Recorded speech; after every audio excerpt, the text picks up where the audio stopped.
आज दिनांक 23 जानेवारी. आजच्या प्रवचनाचा विषय नामस्मरणरूपी शेताची मशागत. नामस्मरणरूपी शेतात उत्तम पीक येण्यासाठी प्रथमतः सदाचरणाची आवश्यकता आहे.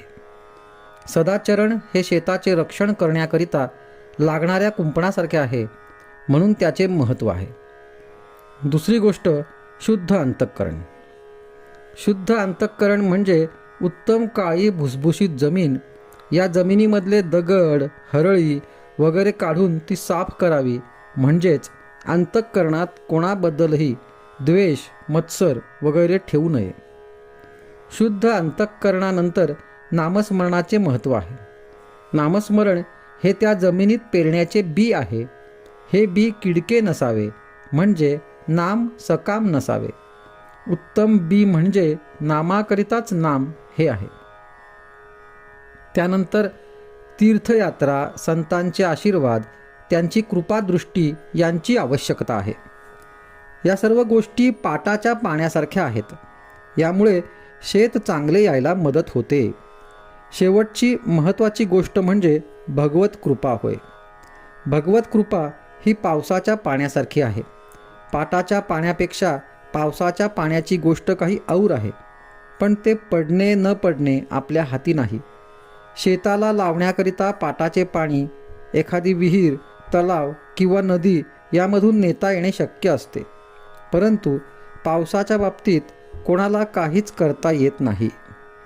त्यामुळे एखाद्याने शेताची उत्तम निगा राखली, उत्तम बी पेरले, तरी पावसाच्या अभावी पीक न येण्याचा संभव असतो. नामस्मरणरूपी शेताचे एक वैशिष्ट्य आहे, ते हे की त्याच्या अंगी लोहचुंबकासारखी आकर्षक शक्ती आहे. म्हणून हे शेत भगवत कृपारूपी पाऊस खेचून घेऊन स्वतःवर पाडते.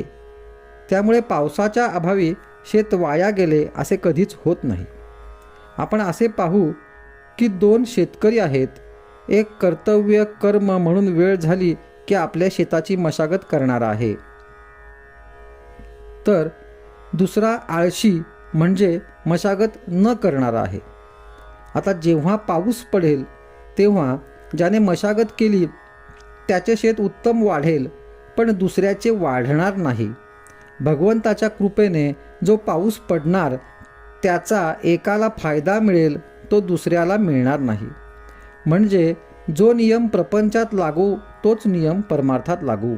भगवंताची कृपा सर्वांवर यासारखाच वर्षाव करीत असते.